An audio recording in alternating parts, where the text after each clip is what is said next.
ହୋଇଯାଇଥାଏ। କାହିଁକି ଏତେ କାଳରୁ ସେମାନେ ଗୋଟେ ଛୁଆ ପାଇଁ ଚାହିଁ ରହିଥାନ୍ତି। ହେଲେ ବୟସ ଗଡ଼ି ଯାଉଛି ପଛକେ ତଥାପି ଛୁଆ ପାଇଁ ଆକୁଳ ବିକଳ ହେଉଥାନ୍ତି। ବୁଝିଲ ମିକୁ, ଆମ ଭାଗ୍ୟରେ ତ ଛୁଆ ନାହିଁ। ତୁମେ ଆଉ ଆଶା କରନି। ନାଇଁ, ତୁମେ ସେମିତି କଥା କୁହନି। ଦେଖିବ ସବୁକିଛି ଠିକ୍ ହେଇଯିବ। ଖାଲି ତୁମେ ସମୟକୁ ଅପେକ୍ଷା କର। ହଁ, ତୁମେ ସେମିତି ଭାବି ଭାବି ପୁରା ବୁଢ଼ୀ ହେଇଯିବ। ଆଉ ମୁଁ ବି ପୁରା ବୁଢ଼ା ହେଇଯିବି।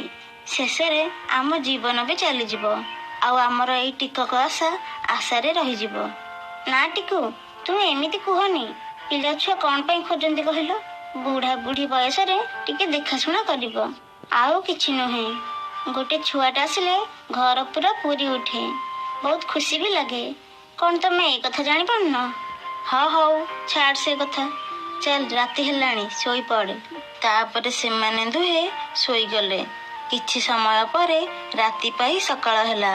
ଟିକୁ ଓ ମିକୁ ସକାଳୁ ଉଠି ଖାଇବା ଆଣିବାକୁ ଚାଲିଗଲେ। ସବୁବେଳେ ଦୁହେଁ ମିଶି ଖାଇବା ଆଣିବାକୁ ଯାଆନ୍ତି, ଆଉ ଆଜି ବି ଯାଇଥିଲେ। ଦୁହେଁ ମିଶି ବୁଲନ୍ତି, ଆଉ ସଞ୍ଜ ହେଲେ ଖାଇବା ନେଇ ବସାକୁ ଫେରନ୍ତି। ଆଜି ଏକ ନୂଆ ଜଙ୍ଗଲକୁ ଯାଇଥାନ୍ତି। ସେଠି ଚଢ଼େଇମାନେ ତାକୁ ଦେଖି ଚିହ୍ନି ପାରନ୍ତିନି। ଚିହ୍ନିବେ ବା କେମିତି? ସେମାନେ ତ ଅନ୍ୟ ଏକ ଜଙ୍ଗଲରୁ ଆସିଥିଲେ। ଏମିତି ଯାଉ ଯାଉ ଜଙ୍ଗଲ ମଝି ହେଇଗଲେ। ସେଠି କିଛି ଚଢ଼େଇମାନେ ବସିଛନ୍ତି, ଆଉ ଜଣେ ସାଧୁ ବାବା ତାଙ୍କୁ କିଛି କହୁଛନ୍ତି। ଏହା ଦେଖି ମିକୁ ଟିକୁକୁ କହିଲା, ଦେଖ ଟିକୁ, ସେଠି ବୋଧେ ଜଣେ ସାଧୁ ବାବା ଚଢ଼େଇମାନଙ୍କୁ କିଛି କହୁଛନ୍ତି। ଚାଲ ନା ସେଠାକୁ ଯିବା।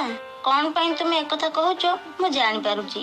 ଜାଣିଛ ତ, ଆଉ କିଛି ବି କୁହନି। ଚାଲ ଆମେ ସେଠାକୁ ଯିବା। ତାପରେ ସେମାନେ ଦୁହେଁ ମିଶି ସେଠାକୁ ଗଲେ। ଆରେ, ତୁମେ ଦୁହେଁ କିଏ? ସେଠାରେ ଠିଆ ହୋଇଛ କ'ଣ ପାଇଁ? ଆସ, ମୋ ପାଖକୁ ଆସ। ଆରେ, ତୁମ ଦୁହିଁଙ୍କର ମନ ଦୁଃଖ ଥିଲା ପରି ଜଣା ପଡୁଛି। କ'ଣ ହେଇଛି? ସତ କହିବ କି?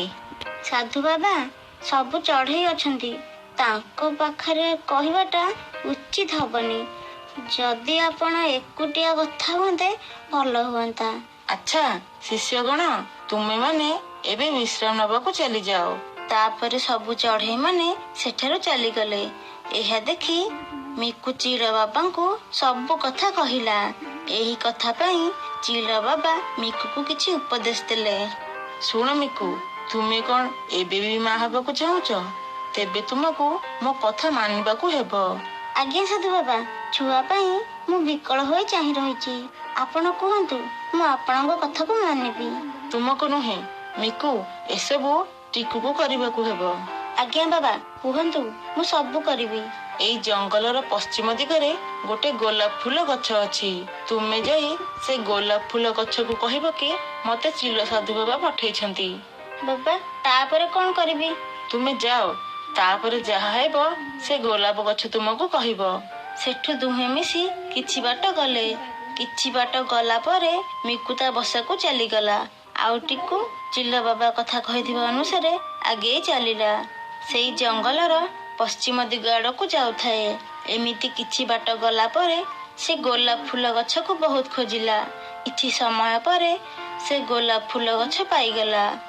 ଏଇ ତ ସାଧୁ ବାବା କହିଥିବା ଗୋଲାପ ଗଛ। ଏ ଗୋଲାପ ଫୁଲି ଗଛ ମତେ ସାଧୁ ବାବା ଏଠାକୁ ପଠେଇଛନ୍ତି। ଆଚ୍ଛା, ଠିକ୍ ଅଛି। ତୁମର ଛୁଆ ଦରକାର? ତାହେଲେ ନିଅ, ଏଇ ଗୋଲାପ ଫୁଲକୁ ନେଇ ତୁମ ସ୍ତ୍ରୀଙ୍କ ମୁଣ୍ଡରେ ଲଗେଇଦବ। ତାପରେ ତୁମେ ଦୁହେଁ ଅଲଗା ରହିବ।